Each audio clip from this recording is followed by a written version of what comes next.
I now call to order this regular meeting of the King George County Service Authority Board of Directors. To start the meeting, we'll have an invocation by myself and the Pledge of Allegiance by Mr. Miller. Please stand as you're able.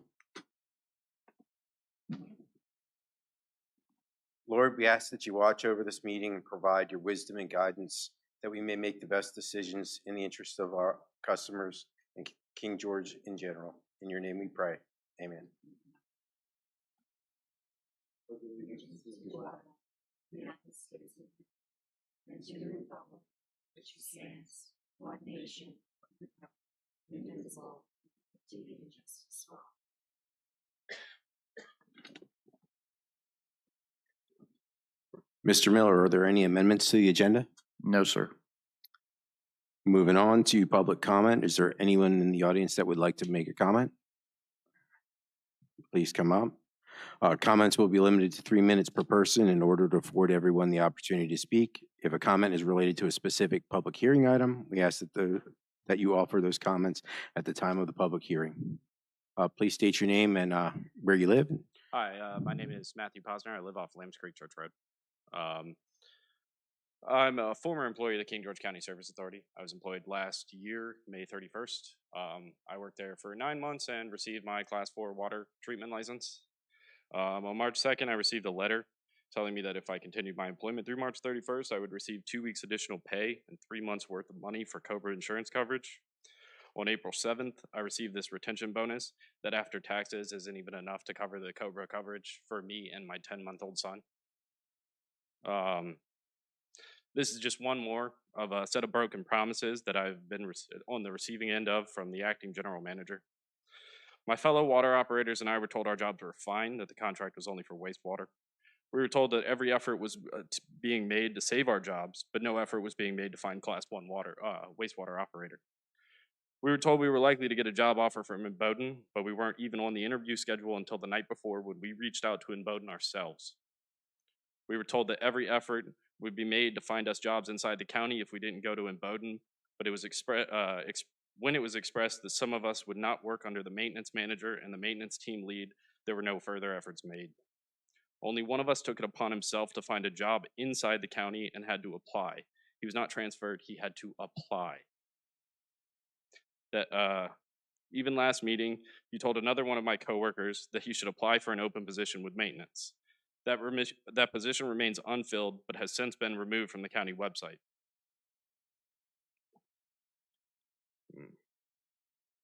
Now the only position available is utilities maintenance and control electrician. This job is for a journeyman or master electrician. The Service Authority already has a master electrician and its maintenance manager, Mr. John Eisenweiss. Would that money not be better spent on additional training for existing employees, higher pay for the 3 employees that actually do the majority of the maintenance work and repair, or fix known problems that exist with equipment or distribution systems? This board and the acting GM told the people of this county they would do everything they could to keep it from costing them more money. But last meeting, it was expressed that the rates would be increasing by a possible 14%, 10% to cover the cost of the contract, 4% that was already scheduled to be increased. Looking at the documents for fiscal year 2022, the Service Authority brought in $3.2 million of revenue in debt fees alone, but it only paid $1.5 million towards the debts.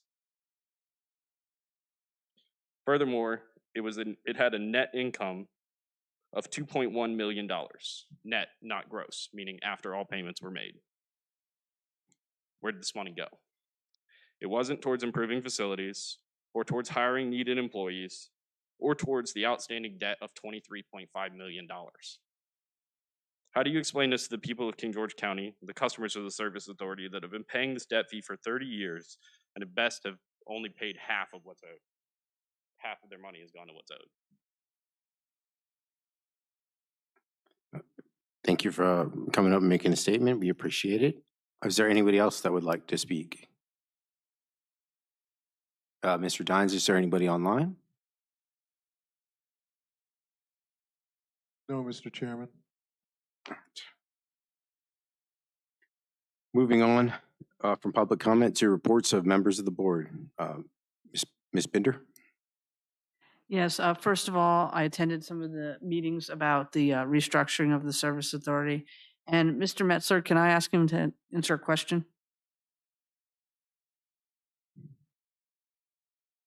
Thank you. Some of the comments were made by Mr. Posner. Can you clarify, the job offer, the help that you've given to try to help find them jobs, or is there something we could do a little bit more? I think, I don't know, Matthew and I had a good conversation, even just tonight, about some things that, connections we've made and some things that may or may not work out, for him. As far as the job postings online that he made reference to, utilities maintenance tech, or I forget the technician, job title about that one. That one closed, position closed on Friday, and now the applicants are being reviewed and slated for interviews, hopefully in the next coming weeks, next week preferably, if not after that. So as far as what more could we do, not sure. I think we've made the connections that we can. If there's something more that I can do to help out with connections with other areas, I think Matthew and I have a good relationship, and he knows how to reach out to me, and I can help him. But I don't have anything kind of more in my pocket, honestly. That's fine. I just wanted, because I was one of the ones that stated that I wanted to make sure that we did everything we could to help those employees, because they were our employees. Correct. And through no fault of their own. So I just want to reiterate that. And I thank you, Mr. Posner, for coming and speaking. That's all my comments. Ms. Cleveland? Thank you, Mr. Posner, for coming to speak. I had a question from HR about the position that closed. Isn't it typically when you post a position, it does have an end date on it? Yes, typically it has an end date. We can keep a posting open until filled, where it would stay out. But typically what I've seen since I've been here is we've put an end date on it, generally around 30 days out, anywhere from 2 weeks to 30 days out has been the practice of the county. So it was posted that it had an end date of a certain day. Okay, thank you. And I tried to jot down some of the different financial numbers that was quoted, but perhaps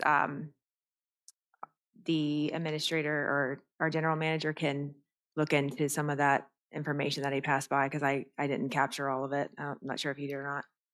Yes, and if Mr. Posner wants to provide a note to one of you all, to the chair, I can then get the information, or he can pass it on to me, or he can pass it on to Ms. Hahn, and then we can give you that information, respond to it. Thank you. Ms. Kupka? Thank you, Mr. Chair. Thank you, Mr. Posner, for coming out and providing your comment. I think that it's unfortunate that you had a personal reason to decline the position that you were offered based on the management, is what you stated in your comment just now. So I'm sorry that you found yourself in that position, but that was your decision. And as far as general board reports, I want to thank staff. It's my understanding they'll be visiting the Cladle water pump station to clean up some remaining debris that is there from earlier storm cleanup this year. So thank you very much for that. Thank you, Mr. Chair. No, thank you, Mr. Posner, for your comments this evening.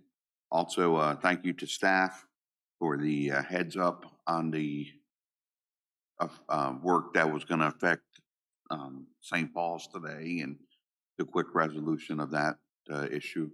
And that should take care of us with VDOT and that project, right? Thank you. Thank you. As for myself, I've been doing a number of things. I've met with different former employees. I've attended some sessions with DEQ to work out some issues and whatnot. I do want to thank Mr. Posner for coming up and speaking. And I will ask kind of Mr. Miller to address some of the items, because there's a lot of misinformation that was sort of in that as to how the numbers work and where things are, and even the and even the rate adjustments, they aren't set, and in fact, we are actively trying to keep them as low as possible. We do know that rates are going to have to adjust. It's been a very high inflation year, but there's different things in the budgets. There's different sides of the budget that get played with. One's operations. There's other sides to it. So until that budget comes out, there's really no set rate raise. I know you were quoting a 14%, but that doesns exist actually anywhere on any books. So it's just a quote from a guess. But that's not been calculated anywhere as of yet. So I just asked Mr. Miller kind of, if you can send that over, and we'll sort of address all those things. I do know where that 14% came from, but there's no actual numbers that back that as of now. So that's my board report for this evening. If we can, we'll move on to the consent agenda. I move to accept the consent agenda as written. Second. I have a motion made and seconded. Is there any discussion? Seeing none, all those in favor? Aye. Aye. Chair votes aye, motion carries. Report from the county attorney, Ms. Lackey. I don't have anything to report this evening. Thank you. Moving on then to presentations and reports. First up is in Bowdoin for a water wastewater report. Good evening, board. I'm assuming everyone has the report that we submitted. Does everybody have, there's a hard copy, and of course, we got it on the screen if you need it. Do you have a hard copy? Do you have a copy? Thank you.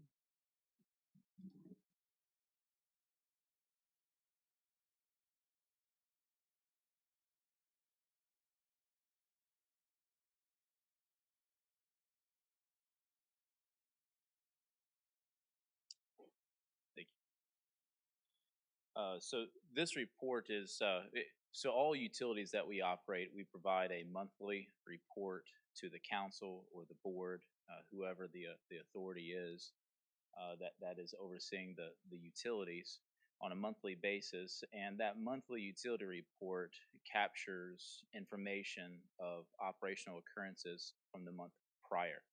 And so, for instance, next month, we will have a report to you on April's operations.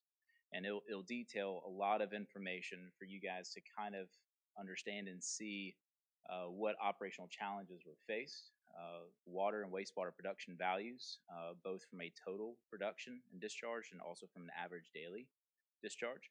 And we'll plot those on a rolling 12-month basis so you can kind of see trends in your utility data.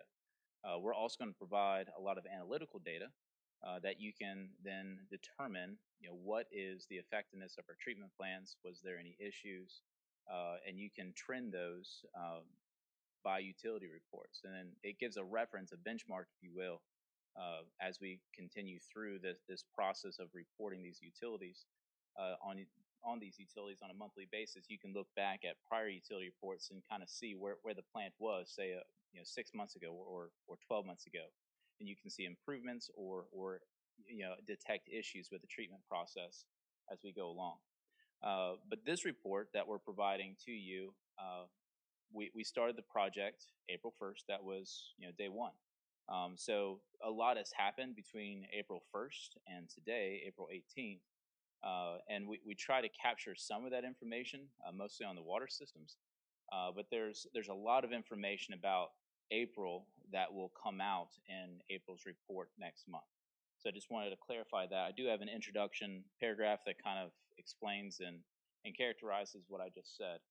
But for the water system, well, let me also add too that I've added an attachment to this report, and that is a report on nutrient values for the month or the year prior, 2022. We understand that there were some questions about nutrients and some questions raised about that, so we will address that this evening as well. Be happy to take questions on that. So for the water system, April 1, well, let me say April 12th is when we were actually made available to a lot of all the operational data from the month prior. That was the first time we were able to see March's bin sheets. That's when we first obtained them. And then upon review, we found a lot of not discrepancies, but issues, if you will, including concentrations of chlorine that were 2.20, which is greater than what a chlorine analyzer can actually read, which indicates to us as water operations and subject matter experts, we don't really understand or confident that what is the concentration in the water. We also noticed that there were several occurrences of chlorine residuals that fell below 0.2, which is a violation of waterworks regulations. So we've had to go in and adjust a lot of chlorine dosage rates. We've had to change around chlorine pumps that were sized inappropriately. Larger pumps were placed at smaller water well systems and vice versa. And so we had to kind of arrange a lot of the chemical feed pumps at these systems. When we first went on site, there was a lot of systems where the pumps were pumping 100% capacity, 100% stroke in the diaphragm pump and 100% pulse rate, which means that pump was pumping as fast as it could, as hard as it could every time it would turn on, which indicates to us that the pump is not sized appropriately or the dilution of the chemical that it's feeding is not appropriate. And so we had to go in and kind of revamp a lot of the chemical feed throughout the majority of the systems. And I'll say today, in operations meetings with our teams, we feel like today is kind of the day when we've kind of got a good understanding of what wells take what. Water quality and water characteristics, especially in groundwater, it can change, it can vary from system to system. And understanding chlorine demand is one thing that we had to really understand and kind of become familiar with your systems. Every system is different, even inside the county.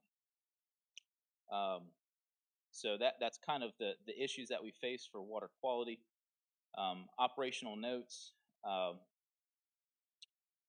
We did begin identifying those issues on April 1 when we took over with the chemical pumps, and we kind of have some summary information there.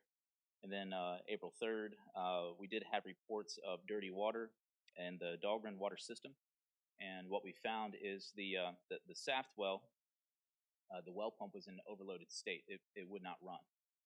And what had happened is that it's essentially not necessarily a well cave-in, but there is a hole in the casing of that well that is allowing silt and sand to be introduced into that borehole in the water-bearing zones. And when that pump cuts on, it pulls that silt, that sand, the loamy soil into that pump, and does two things. One, it causes the dirty water complaints that we heard, but two, it also ruins pumps. And what we found is, prior instances that this is not a new issue. That this is something that we found that was happened in, I think it was first diagnosed in 2018, and then again in October 2022, the same issue occurred. So we've been working with Mr. Eisenweiss with your utility maintenance director and a well driller, replacing the pump, but not just replacing the pump, but also fixing the root cause, and that is relining that well so we don't have this problem again. This will hopefully prevent future failures. And then we'll also continue to work with the King George County Maintenance Department to resolve other equipment issues based on their level of urgency. I'm not sure if, John, if you have anything to add to the water system. If not, I can continue on. We covered it unless anybody has any questions. No? Okay. Wastewater. The transition with the wastewater staff and IES and the King George operators that departed the project on March 30th, it was a good transition. There was a lot of institutional knowledge that we were able to glean from them, and also the the operators that were retained from the wastewater side were very beneficial in giving all the information they had and became part of our team in making it a successful startup. There was some issues that we will note in March data reporting. There was 2 issues, one at Oakland and one at Perkins Corner, that resulted in violations against the permit. At Oakland Park, we had TKN violations excursions of 8.15 and 23.23 for average concentrations and weekly maximum concentrations, and that's over the permit allowance. The cause of this is that the operators at that time were attempting to bring in Plant A, and they were only, we call it loading or introducing influent to Plant A on an intermittent basis. During I&I events, infiltration and inflow, we have a large volume of water that we have to treat, stormwater. We're treating rainwater at this point, but we can't have any overflow, so we have to have somewhere to put it. And so they were using Plant A to deal with that hydraulic overloading. This caused a very low FM ratio. It's a food to microorganism ratio. And what that causes is a vacuum of good bacteria and a predominance of bad bacteria. This information that's in your report, this is what was in the letter of explanation submitted to DEQ. And so what you're seeing here is the exact letter information that we provided the regulatory agency. So the remedy that we chose, and we feel it has been successful, is we removed Plant A from the production and started treating with low concentrations hyperchlorite, that's bleach. And what we're doing there is we are killing off the bad bacteria while allowing the good bacteria to proliferate and grow. And once that filamentous, that's the type of bacteria that we're seeing, once that has kind of been eradicated, reseed and balance the F&M ratio conditions, and then we will hopefully restore biological treatment to that train. So at this point, writing of this report also, Plant A will be placed back into service at a consistent flow and organic loading. Perkins Corner, we had issues with E. coli, both the monthly average and weekly maximums. The E. coli sample on 322 was out of range, and the cause that we have stated is there was submersible pumps that were placed into the clarifiers, and that is kind of the quiescent zone in a biological wastewater treatment plant, to pump out and return the settled sludge to the head of the plant. That sludge is, active sludge. It's good bacteria. We want to keep that, and they had pumps in the bottom of that clarifier sending that sludge back to the head of the plant. Well, the problem is there's already a pump in the treatment plant designed to send that water back, and what it causes is a hydraulic overloading by essentially circulating the water within the treatment plant. And what that caused is a turbid effluent, and we have UV lights for disinfection, and the turbidity in the effluent caused blinding or shielding for the bacteria, and therefore we have a high E. coli value. So the remedy that was put into place, the solution that was put into place, is the pumps were removed. We removed them contract start. Those were removed, and we increased the reactor's treatment detention time to that of the design levels of the treatment plant. And so we're waiting on laboratory results to come back from the contract laboratory to determine if this is effective, and we indeed believe it will. On another note, I'm keeping this in here because we had to submit a letter to DEQ about Hopyard, Fairview, and Dahlgren facilities. And this is something that's outside of anyone's hands here. But the contract laboratory that was being used in EnviroCompliance had issues with submitting sample results to the county and to us to provide to the DEQ by the 10th of the month. There's numerous results that had to go unreported on the report that we submitted on the 10th. We have a deadline every month. On that 10th, we have to submit that report. So without that those results, we still submitted the report, but we provided a letter of explanation to DEQ indicating that we're still waiting on that subcontract lab, or the contracted lab. It's not subcontract, the contracted lab with the county to provide that data. They have since the 10th provided that data. We've revised the DMRs and and provided letters of explanation to DEQ. Any questions on wastewater operations before I lead into the nutrient report? Anybody have any questions? Not really a question, Mr. Chair, for them, but could we see if there's consensus of the Board of Directors to direct staff to review the contract we have with it's Enviro Compliance Laboratories Incorporated, to determine if we have any recourse in this late reporting, and just how long is the contract, when does a contract expire in the event we might need to shop it out? Mr. Chair, I also would like to know, why is there a delay? How long have we had a contract with them? I believe we've had a contract with them. It dates before me. I can get that information, but I know that we have had issues with them before. In talking with Emboden personnel, they're indicating, it's kind of an unfortunate circumstance for a lot of people. It's not just King George that's in this boat. It's the fact that there isn't really a lab in this area. I think that even DEQ recognizes that, because they've indicated that there are people up and down the 95 corridor that are running into problems. But I will find out. I can find that information out, and we'll take a look at the contract. All right, thank you. So the laboratory cost for the wastewater side, that cost is included with our contract. So April 1st, that cost is going to be borne by us through the contract.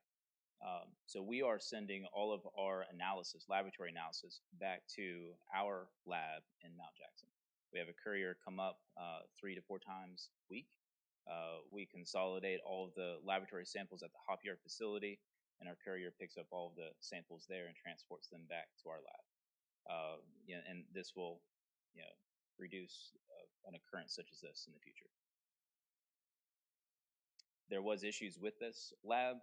The lab was sold about 3 months ago, and the new owners, there was some regulatory or standards that needed to be met to retain their accreditation, and they were unable to meet those standards with the staffing that they had at that time, and therefore the state of Virginia had to rescind their accreditation. And it was at that time that they used a network of sublabs for them to still remain in business, but they were using other labs and contracting with other labs. So it was a lot of shuffling of samples back and forth. I think at a minimum, we do have these sample analysis back. It's my understanding we have all analysis, and we were able to report. Waiting on one, but certainly a refund, a request and refund, for those samples that were missing on that 10th when we needed those. I don't think that would be out of line to request that, and we can get you that information, the exact number of samples and type of samples. So we'll provide that to you. I'll provide it to you, Chris. Any other questions or comments? Mr. Chair, I have a couple questions. And I was going to hold some of this to the end, but since we're doing it section by section, I just wanted to comment on the water. And so I'm in the Potomac Landing, which is the Fairview Beach well, and we have constant chlorine smell in our water. It is absolutely terrible. It's not just my house, but also our whole entire neighborhood, whereby it's impossible to bathe in this water. So I just want you guys to know that we are experiencing that and have been for a long time. As far as some of the information that you passed on the wastewater, I really wish I would have paid more attention in biology and chemistry, but I'm going to figure this stuff out. We hadn't normally gotten results like this on a monthly basis, which is going to be really nice because then we'll understand this more. But so I just have a couple questions about that. With the Oakland Park, you said there's violations from DEQ with some of these exceeding the requirements. What happens when you get the violations? So depending on the system's past performance, if there has been no prior history of violations, notice of or a warning letter, that's how DEQ terms it, will be issued, and the warning letter will spell out the cause, for the warning letter stating the violation that was reported, and it's going to take about 2 to 3 warning letters before it actually becomes a notice, an actual notice of violation. Once you get past that warning level stage, and you get to the NOV stage, that's when what I like to call bad things start to happen. But the only way to rectify an NOV is through a consent order, through an agreement with DEQ and understanding more or less that you collaborate with DEQ to resolve these violations. So I would need to go back and look at the historical compliance for Oakland Park and see where we are at. But I believe that we are not to the violation stage yet for this permit. We are only in the warning level stage, but we will need to confirm that. I will confirm that, and I will respond to Chris in kind. So is it like per test that gets tracked for the warning and then you rectify it and then they sign that off? Is that how it works, or is it per like violation? Like for example, we have this violation, but it could be next month we have a separate issue. Sure. So different violations against the permit. DEQ uses a points system, and so it's essentially racking up points in the game of compliance. So the less points you have, the better off you are. So various violations against the permit will account for different levels of points being assessed to the facility. And I believe it's at 3 or 4 points, you will be out of that warning level stage and put into the violation stage, the notice of violation stage. And those points fall off, they do. So it's not like you guys rack up these points over 5 years through the duration of the permit. It's a rolling 6 months. So that 6 months, every month, points will drop off if new ones aren't added. So that you have to go 6 months without having any other violations, and those points will go away. So it would be really nice if we could have a view into that every month, so we know like how many points we have, so that we know when they fall off, just so we have a line of sight into that. And then, so I'm hearing that you probably don't know what the historical results were for this particular test. Because my question is this like a normal issue that we have at this plant that you're seeing from past months? Doug, would you like to expand on that, about the historical performance of that system? Right, you're on deck. Yeah, there have been some issues, various issues because of the age of the facilities, especially Oakland Park and Perkins Corner, equipment breakdowns, things like that. As far as the number of points right now, I'm not exactly sure what that is, but we can definitely get that for you for each facility and have it either in a preliminary report or a report next month. Yeah, I know that there's been a lot of issues with that for sure, but I mean, I guess the concentration of the TKN, like that specific issue, I'm wondering if had we had an issue of that over the last several months, or is this like something that just came up? I believe the issues that we've had in the past, I believe there was another issue last year with TKN, and it's all related to the amount of dissolved oxygen that you get in the system and the amount of detention time that the microorganisms are in contact with the wastewater. And one of the things that we just did today at both the Oakland Park and the Perkins Corner facilities, they both had broken dissolved oxygen actuation systems. And we just had Augusta Actuation came in today and did a total assessment of all 4 of those units. They're going to put together a report. What that does is it takes out the manual operator intervention in keeping the right dissolved oxygen. And it's an automatic system based on the DO program. So we're thinking that that's going to be a very good tool to keep this from happening.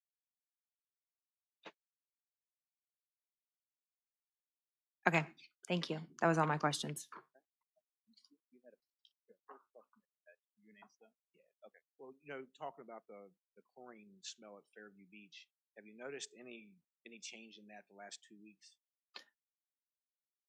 I probably haven't been paying too much attention to it, but I can pay I attention would to it. like to know because that's something that we want to address. Yeah. And, if there is continued to be an issue there, try to get that information to me instead of waiting for the meeting so I can act on that pretty quickly.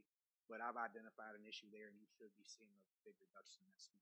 Okay, thank you. And I will definitely pass on that feedback because as I said, it's a very strong smell whereby we're not bathing in the water because it's so strong. So that's why I say I'll pay attention to it and be able to give you feedback.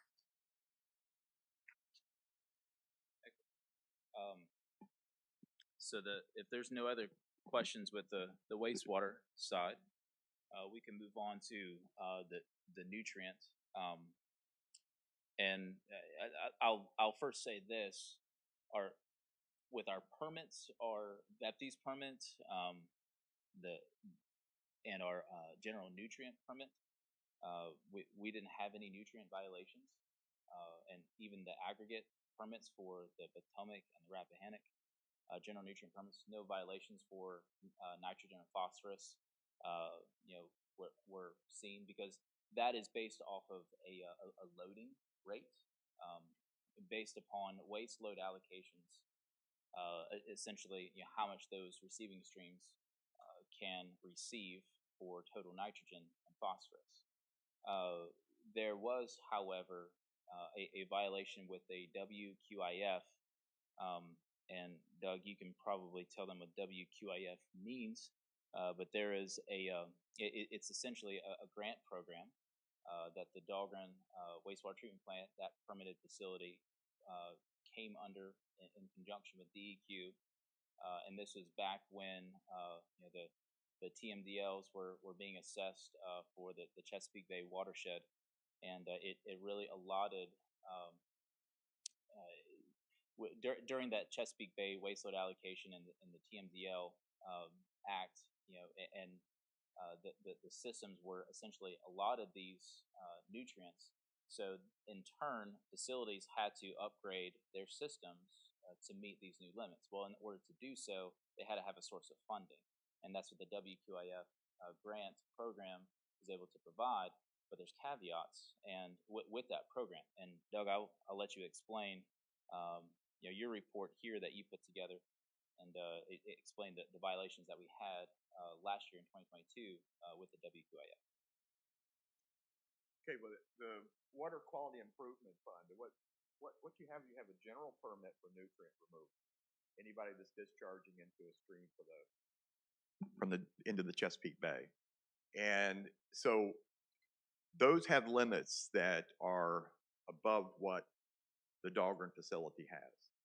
What happens when you join the WQIF program, you agree to lower limits, lower phosphorus limits, and lower limits for total nitrogen. In order to achieve those very low limits, then there is a lot of equipment, a lot of instrumentation. One of the things that they quote in the WQIF grant package is that the plant's not operated doesn't have manning 10 hours a day. So during that 10 hours, there's no one there. And so you need sophisticated computer-aided systems that will operate the plant when it's unattended. And so this upgrade facility had a certificate to operate in December of 2015. All of that instrumentation that was purchased for maintaining those limits got reimbursed. At least $990,000 was reimbursed for equipment that was necessary to have that those low limits to be met. Over the years, equipment broke down. It was either not calibrated, not fixed, not repaired, not cleaned. And so over those 8 years, pretty much every piece of equipment that involved instrumentation that allowed the computer system to control the facility no longer worked. And so we were unable in the past 2022 to maintain those very strict levels without that sophisticated instrumentation. There was also a system that was installed called an IFAS system. It's an integrated fixed film activated sludge system. That they found out through on-site testing was integral in order to make those limits.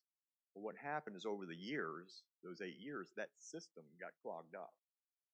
And just this past, I believe it was late winter, we did that. All those systems were removed and thoroughly cleaned and put back in service.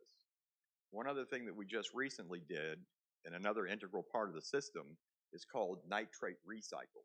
It's where your process creates nitrates, then you recycle them back to the beginning of the process where denitrification occurs in this IFAS system.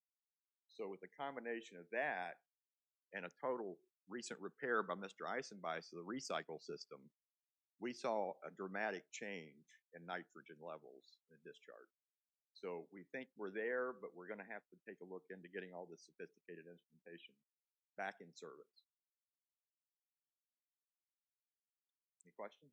I would like to say that that equipment, we've already done an assessment, what's working, what's not, and essentially what it's going to take to get it to work.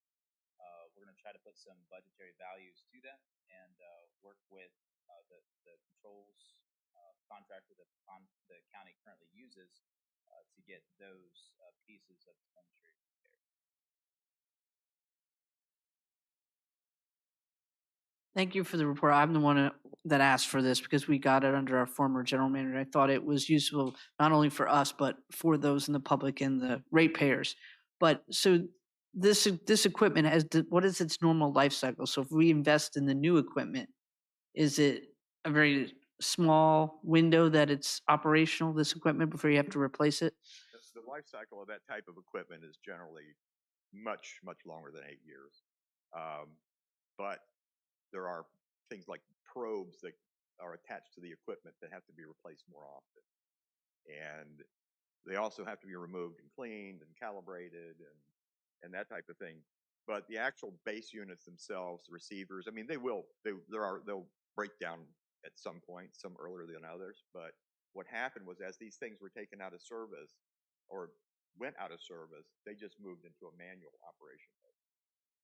And so there needs to also be better that you'll provide preventive maintenance to make sure that it doesn't happen. All right, thank you. Are there any other questions? I have a question, Mr. Chairman. So I just want to make sure I understand. So we got this equipment and we got it paid for because we agreed that we would adhere to certain levels that we probably shouldn't have agreed to to begin with, I'm thinking. Well, $900,000 is a lot of money, and a lot of municipalities do it. But the limits get very stringent, very difficult to make. And if you don't have all of these inline instrumentation units to make adjustments to the plant 24 hours a day, it's really, really difficult. And so, as Mark had mentioned, we made a list of all of those particular items and actually put them in order of absolute need. And we provided that to Draper Aden to take a look at it. So you think that we'll be able to get the equipment up and running to be helpful? Yeah, and it's also a monetary consideration. Okay, thank you. Sure. One thing about the WQAF is they go off a concentration basis and not a loading basis.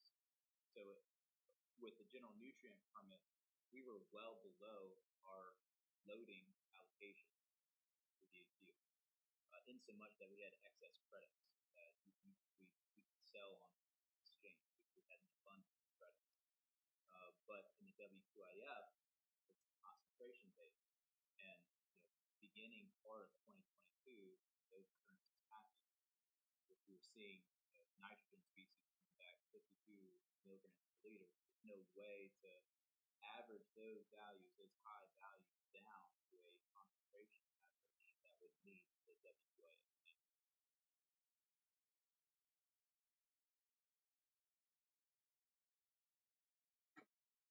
Are there any other questions?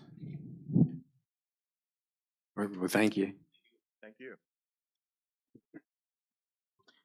Mr. Chair, if I may, I think you all got a memo from Ms. Lackey indicating that if you're interested in doing a meeting with Imboden, I know that you all responded, I believe, and we'll try to work that into a schedule with them and meet you all. But they're willing to sit down, give you fuller information, opportunity to address any questions you may have. There's also the opportunity, if you care, to do a tour with them. I'm sure they would be happy to show you water plants or to show you again, the operation of some of the wastewater plants. It might be helpful.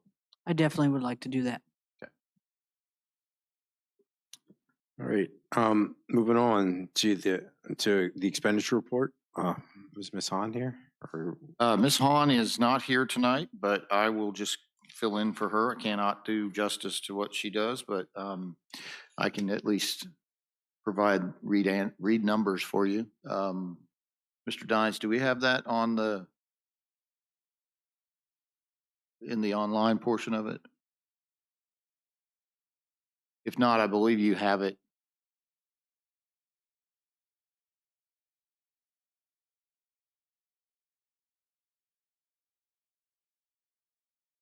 Do we have it?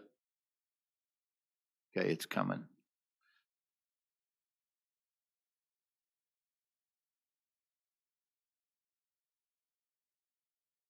Hang on one second. If you're not, we do have it in your packets, I believe.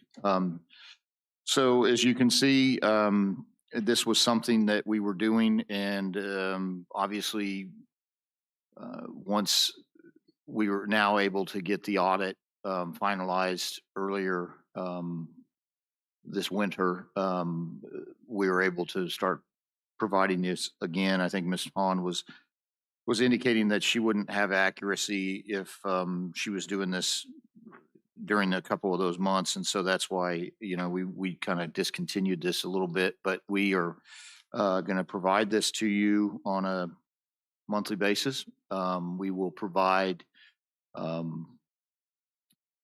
so basically you're a month behind. And in this case, we're in February, as you can see, but year to date, a little over 5.1 million has been collected in terms of revenue. Again, your month to month changes, and you'll obviously have lower months in, for instance, February, because that's not when we received the billing information. So it kind of fluctuates, obviously, month to month, and you can see you have the original budget and then you have the amended budget. So it shows you what our expectation in terms of revenue is. The amended budget is a 7.8 million is anticipated for revenue, and we're at a little over 5 million. So we're on pace.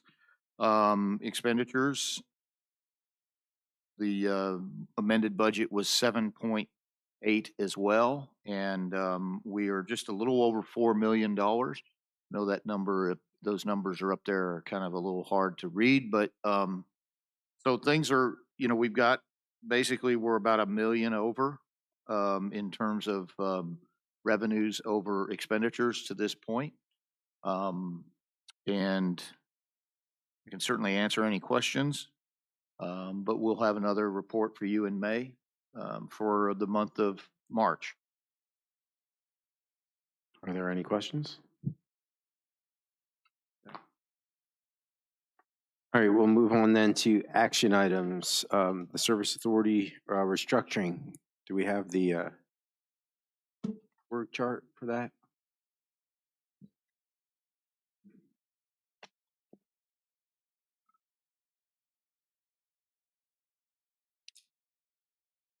Okay. So right now we've got to get some kind of organization into the restructuring now that Bowden's taken over the operations of the facilities. And there's an overarching goal to get some of these broken out, like utilities, maintenance may go to a different division. But right now, with what can be done in a time frame to get the budgets and whatnot worked out, this is the proposed organization chart for the service authority. So under the county general manager, there's obviously the finance department. Under the finance department, we'll have service and billing specialist that's specific for the service authority. Then we're looking at what would be a new position. We're still working out the exact name of it or what and responsibilities, but it'd be like a water or wastewater engineer or director of utilities, something like that, water wastewater operations. So it probably director, I think, is probably where it goes, just to align where with the other county titles, but it'd be like director of utilities and water and wastewater. Then under that person's purview, you'd have an administrative assistant. They'd be the direct contact within Bowden for when things are going need to get done. Well, they'd oversee the capital projects that we have running. And then they'd also oversee the maintenance department, make sure everything's just getting done. So kind of sort of we're putting a manager over top of everybody to make sure that the balls aren't getting dropped. So to move this forward, we need to kind of if there's any questions, comments, concerns on kind of the layout. If not, we need to basically take a vote on it, say yes. Let's give Mr. Ressler the thumbs up to proceed with hiring the positions, getting this set up. So we have that ready to go and rolling into the next year. Mr. Chairman. So I don't think that I would be ready to make a decision on this today, just because this is the first that you guys are presenting what your proposal is for the new restructure. And I know that I have a lot of questions, which I certainly can write down right now and ask, but I don't think that I'm prepared to make a decision on this. I think this is really important, and I think it's going to set the stage for the future of the service authority and the way that the county is managing the service authority, which is quite important. And I'd like to be able to have this discussion with, even the Board of Supervisors. I would think that they probably want to have knowledge of this as well. And that's fair. We can take a look at it. It may be good to circle a bunch of questions and get them to Mr. Miller, myself, and Ms. Binder, since we're sitting on the committee, so that we can answer them and address them, and then look to maybe vote on it then next meeting if we can get all that worked out. Looking at the storage truck, Mr. Chair, I think it would be good for the customers and our colleagues to, maybe Ms. Metzler can come up with, that title, the new job, how much is that going to cost? Because understanding the general manager or county administrator, that would be a county administrator. So there would be no funds going for that position, because they would just play the oversight. Like, how much is that position going to cost? That's something we need to have detailed. So the plan that we're working from is the existing money that the previous general manager, that money that was slotted for that person. So that money is kind of just there. And I think it was to the tune of like 115,000, I think. So what we thought and what we've thought all along is that's kind of what, that's our range. We need to find somebody that can do it in that range. Not saying that we want to hamper the process. I would have to come back to you if there was a candidate that you all loved, or we all loved, that you wanted to up that salary. I'm not saying that you would want to lock yourself into, but that's where we're working. But we can, we can certainly give you some information to help you with that if that's what we need to do, of surrounding areas and things like that. So I'm understanding that the proposed water wastewater engineer or director of utilities, is this solely for the service authority, or is this a person that's going to be overseeing like the entire county? I think that's something so the initial focus of the committee, and I'll certainly not speak for the chair or Ms. Bender, but was to address this position now. It was the urgent position to get somebody in there. It's kind of essentially, we had the superintendent of operations, for lack of a better word, you could call it that. But it's essentially to have somebody that's the boots on the ground day to day, overseeing these critical functions that you now have with the movement of the water and wastewater out of from us running it to a contract. So that's why we were saying this was the most critical portion of it. It doesn't mean that if there was more dialogue, kind of picking up on what you're saying with the Board of Supervisors, that they want to do some other blending of other departments, that's something that is certainly on the table. My idea would be that you would have the ability through this position to possibly expand into other areas, but that's a decision that I think the committee felt, let's get this taken care of, and then we can jump to those other questions as we go along. So kind of to make it simpler, this is an interim step that can be accomplished in a reasonable amount of time to get to get into next year to operating the service authority. There's some moving pieces as to where those could go, discussions with supervisors, things like that. But these could be slipped into. It could be changed it could be readjusted in the future. But right now we have to get some kind of structure for the service authority, at least going into next year, so that it functions correctly, while other discussions and other things are looked at. So I think that's probably the reason why it's really important that we don't jump to something that is just in place temporarily. My initial response to this is and I'd love to hear the committee's response, is the proposed water wastewater engineer. You guys are proposing that we hire a candidate that is a caliber of like the same as a general manager in place, which to me, why would we hire somebody like that and pay them $150,000 when we have already a company that is outsourced and contracted? That's not correct. So that person is more, the best way to put it, it's like a Bryce 2.0 or Bryce 2. Basically what you're looking for is somebody who knows water and wastewater and can kind of direct what's going on, make sure balls aren't dropped. There's no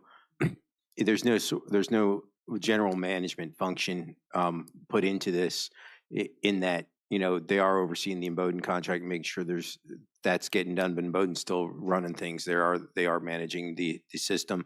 The oversight of capital projects is something Bryce has been doing, but he's been helping out with that. So that's meeting with our consultants, pushing those projects down the road to make sure they're getting done.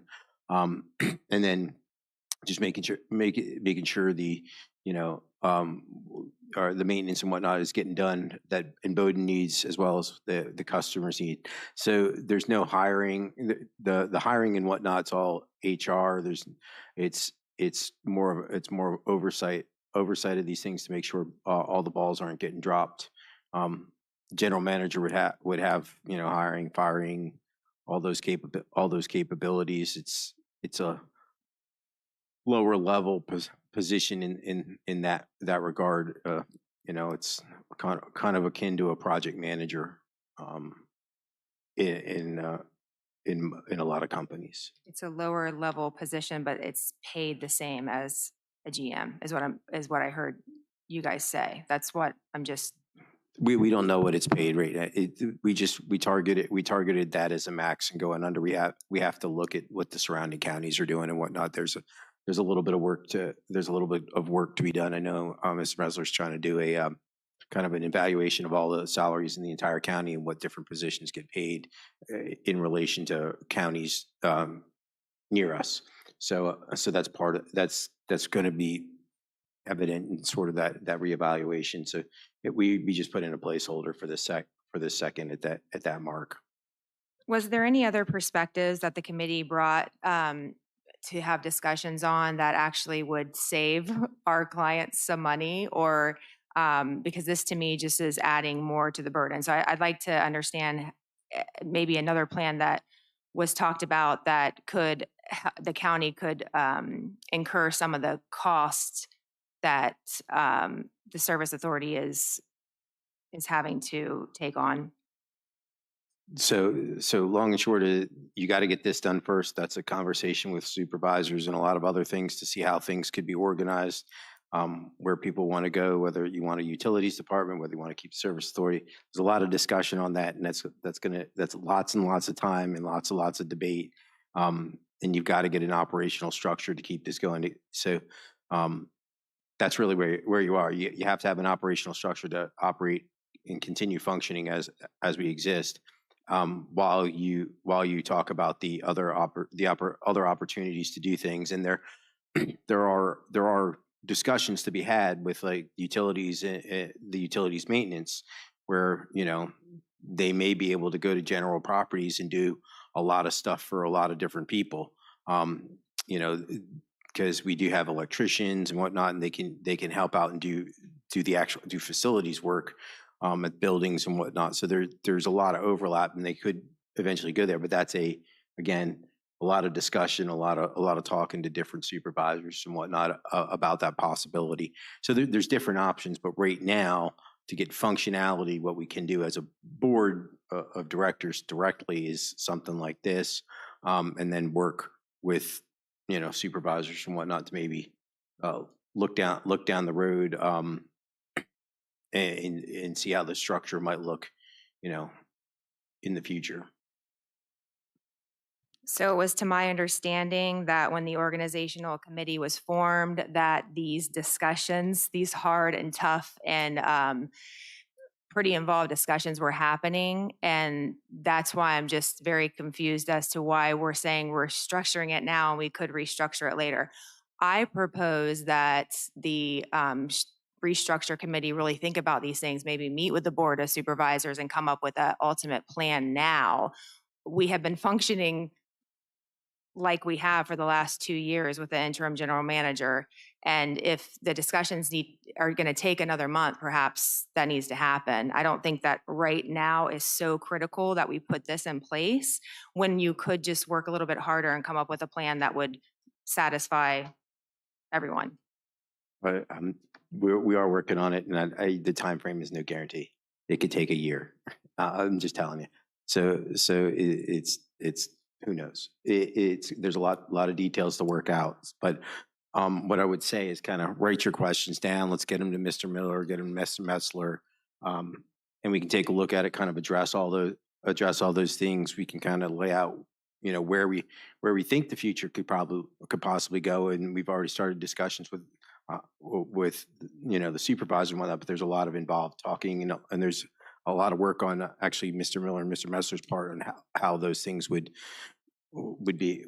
go. So there's a lot of details to it. It is being looked at and discussed.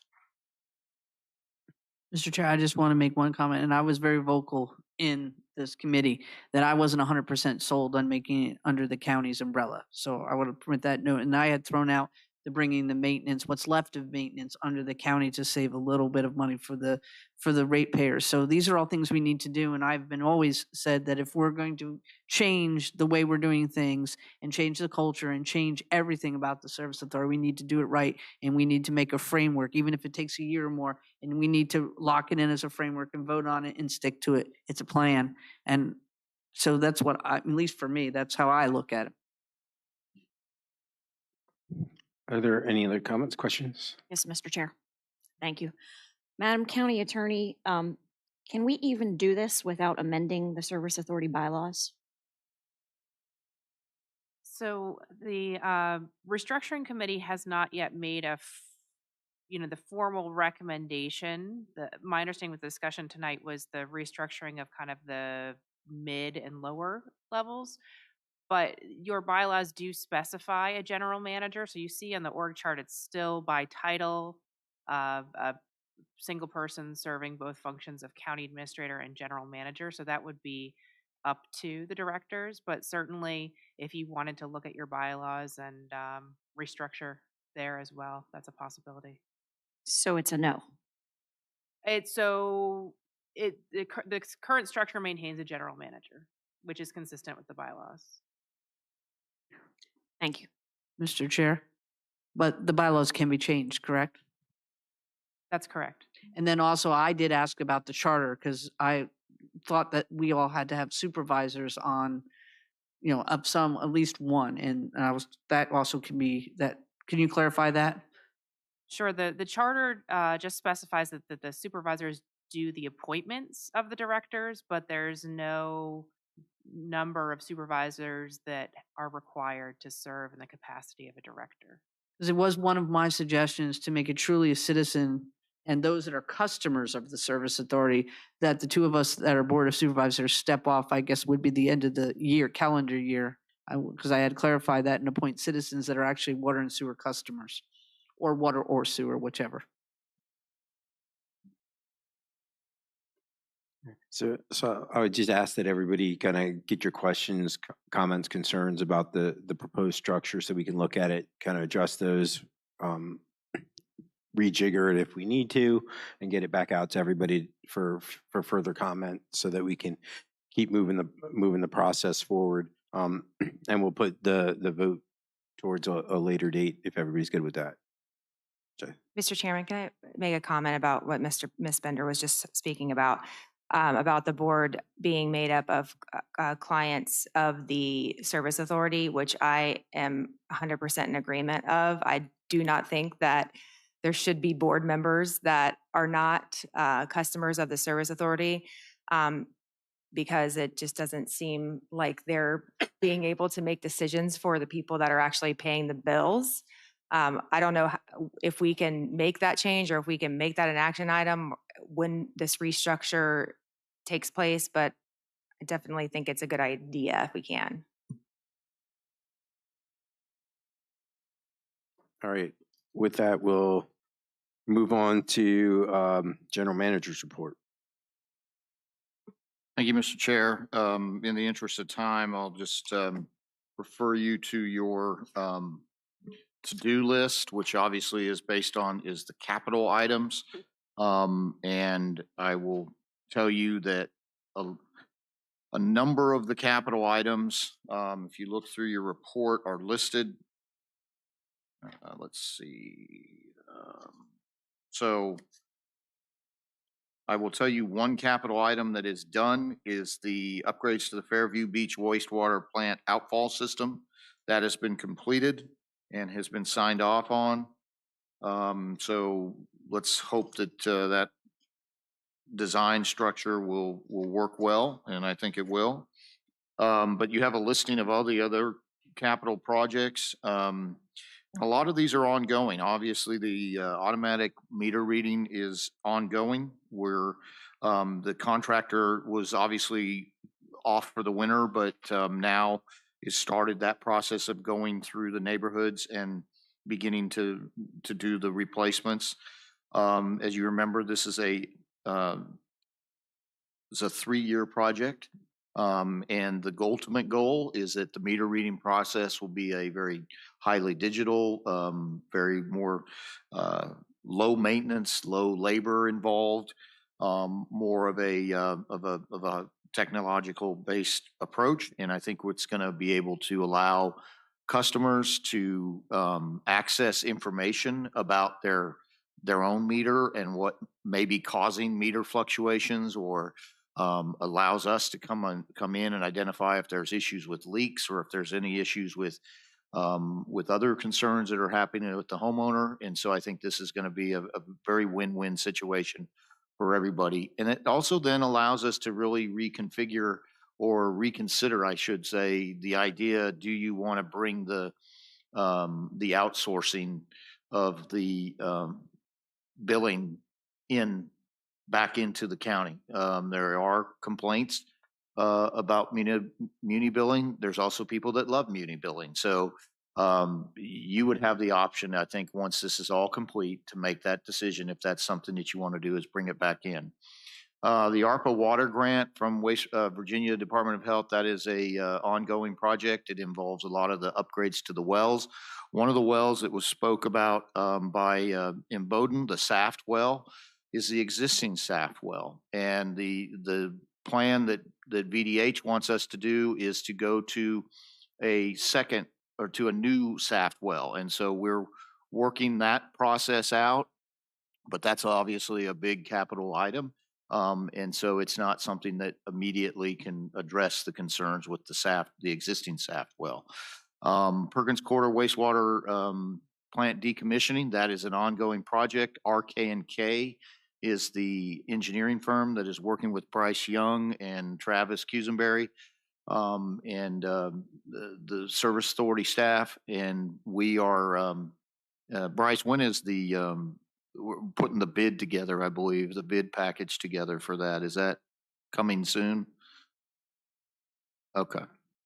But they are working on that, and that, obviously that's a big project because that's going to allow us to have interconnections to Hop Yard for both water and wastewater. And so that's a major project.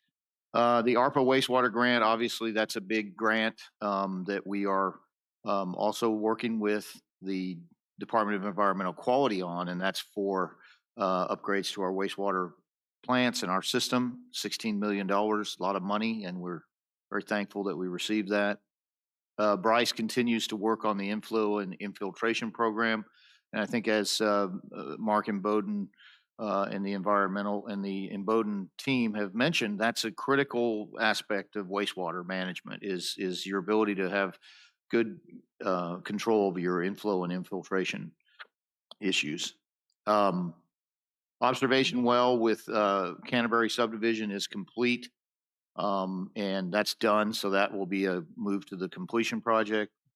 Operator in charge contract is obviously complete, and we are happy to have Bowdoin on board. Development projects review. So that's just more of a statement of whenever we are at the county level provided a opportunity for a development to come in, and it is going to have King George County water or sewer, we look at the project and we give information to community development, and then if there's an agreement that's got to be entered into with the developer, then we work with them on that. And so I just wanted to tell you about that. Fire hydrant maintenance and replacement program, that's something that's ongoing, working with the fire department. John Eisenbeiss is coordinating with them on that. The Arnold's Corner well upgrades, that's part of the plan that the Virginia Department of Health wants to see to upgrade that. And that is Arnold's Corner is part of the courthouse water system. So it's a very critical well that we are working towards replacing. Payne well upgrades. Payne is a well down in the Dahlgren area and is a kind of a backup, if you will, for Saft. So it is a very critical, those were very critical upgrades that we did earlier in the year. And it is obviously very important well as a backup. Obviously, there has been much discussion with transition to surface water. We are working to identify some other sources. Clearly, we are hopeful that we have a relationship with Caroline County. I know they're making progress on their water intake project, and so we will have an opportunity to partner with them. I would suggest that we get them scheduled in here for a nice presentation to upgrade or to update you on where they are and what their plan is for that, because that is a critical opportunity for us. The sludge pond, the Dahlgren sludge pond is, construction is underway on that. I don't know do we have a project timeline on that, Bryce?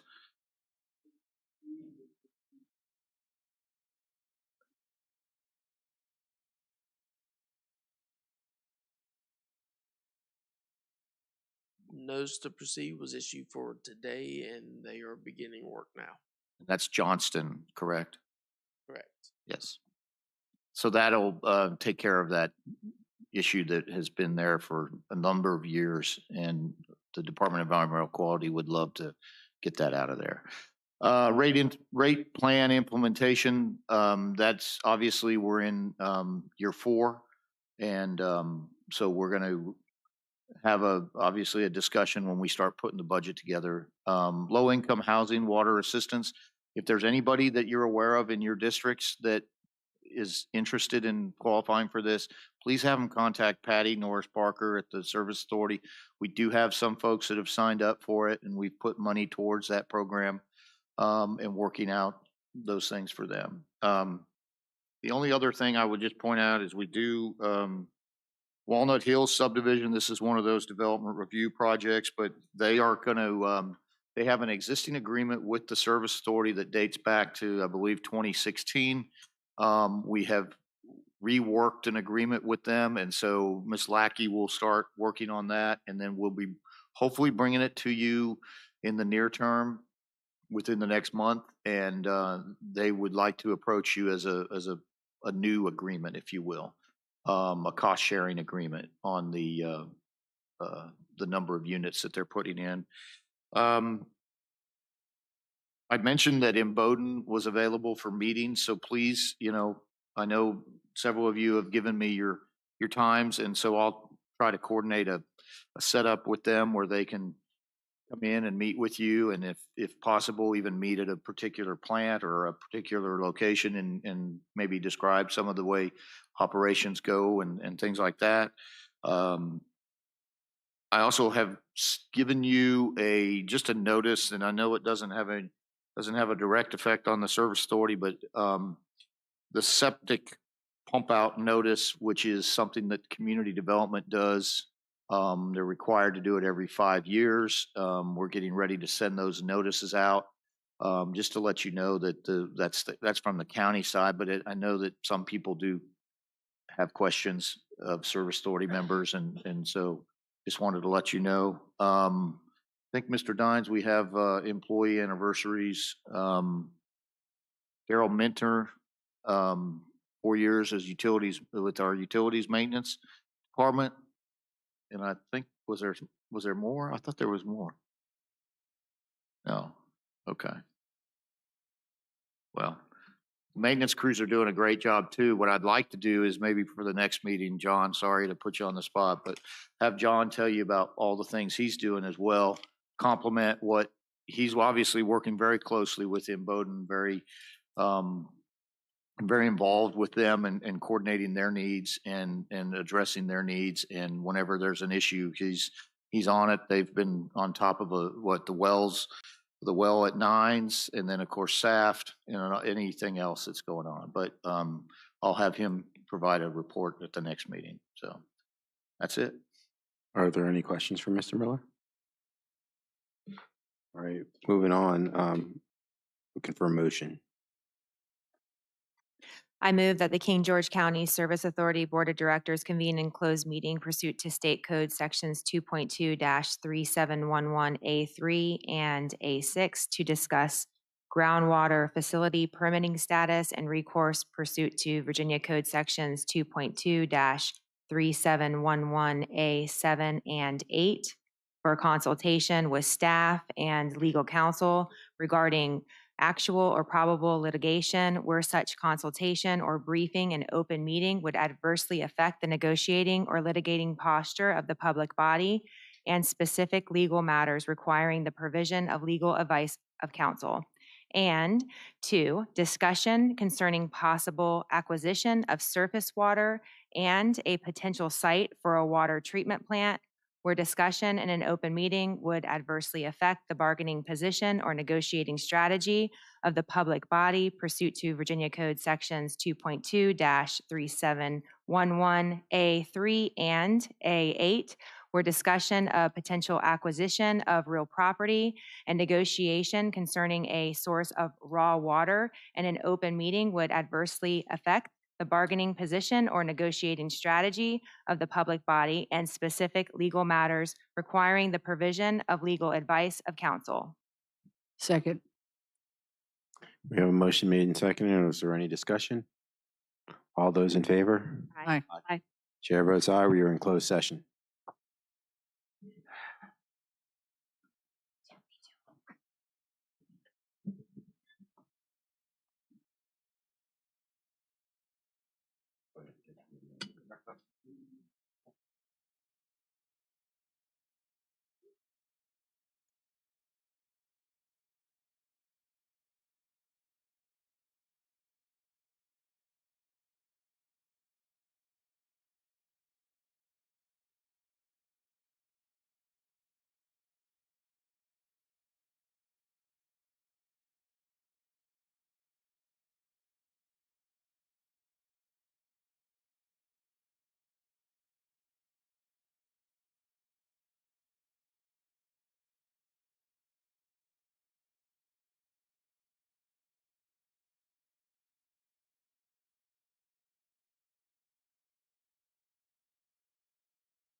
I move that the King George County Service Authority Board of Directors return to public meeting and certify by vote that only public business matters lawfully exempted from open meeting requirements by Virginia law and only such public business matters as were identified in the motion convening the closed meeting were heard, discussed, or considered during the closed meeting. Second. I have a motion made and seconded. Any discussion? Roll call vote, Ms. Binder, So certify. Ms. Cleveland, So certify. Ms. Kupka, So certify. Mr. Morris, James Morris, so certify. Alan Parker, so certify. We are back in open session. I move that we adjourn to May 2nd, 2023 at 5:30 PM in the boardroom. Second. I have a motion made and seconded. Any discussion? All those in favor? Aye. Aye. Aye. Chair votes aye. Motion carries. We are adjourned to May 2nd, 2023 at 5:30 PM here in the boardroom.